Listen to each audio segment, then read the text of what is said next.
বন্ধুরা, আপনারা যদি আপনাদের পেজকে বা আইডিকে হ্যাকারের হাত থেকে বাঁচাতে চান, তাহলে অবশ্যই আপনাদের এই টু ফ্যাক্টর অথেন্টিকেশনটা অন করে রাখতে হবে।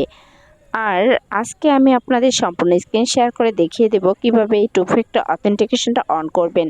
তো না টেনে সম্পূর্ণ দেখবেন। প্রথমে আপনারা আপনাদের প্রোফাইলের এই যে সেটিংস অপশনটা ক্লিক করে দেবেন, তারপর পাসওয়ার্ড অ্যান্ড সিকিউরিটিতে ক্লিক করবেন। তারপর একটু নিচে দেখেন আবার পাসওয়ার্ড অ্যান্ড সিকিউরিটিতে ক্লিক করে দিবেন। দেন সেখান থেকে টু ফ্যাক্টর অথেন্টিকেশনে ক্লিক করবেন। এখান থেকে এই ফেসবুকে ক্লিক করবেন, দেন আপনাদের পাসওয়ার্ডটা দিতে হবে। দেখেন তারপর আমার হোয়াটসঅ্যাপে একটা কোড নাম্বার আসছে, সেই কোড নাম্বারটা কিন্তু আমি এখানে বসিয়ে দিয়েছি।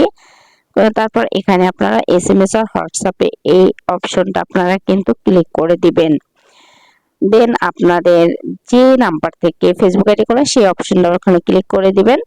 দেন আপনাদের এই নাম্বারেই কিন্তু একটা 6 ডিজিটের কোড যাবে। এই দেখেন আমার কিন্তু চলে আসছে, আমি সেই কোডটা এখানে বসিয়ে দিব। এই দেখেন আমি কিন্তু বসিয়ে দিচ্ছি। দেন এখানে আমরা নেক্সটে ক্লিক করে দিচ্ছি। নেক্সটে ক্লিক করার পরেই দেখেন two factor authentication is on হয়ে গেল। দেন আমরা ডান করে দিচ্ছি। আমার কাজ কিন্তু শেষ। এখানে আরেকটা কাজ আছে, সেটা আমি জাস্ট মুখে বলে দেখিয়ে দিচ্ছি। এখানে এডিশনাল মেথডসে ক্লিক করবেন 2 নম্বর অপশনটায়।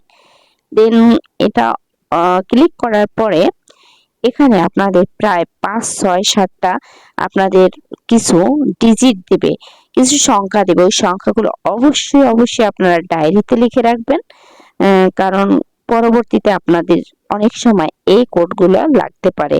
কারণ অনেক সময় আমরা অন্য ফেসবুক বা ডিভাইসে যখন লগ ইন করি, তারা কিন্তু কোড দিতে চায় না। তো সেক্ষেত্রে এই আপনার সংগৃহীত নাম্বারগুলো যদি দিয়ে দেন, তাহলে কিন্তু খুব সহজেই লগ ইন করতে পারবেন।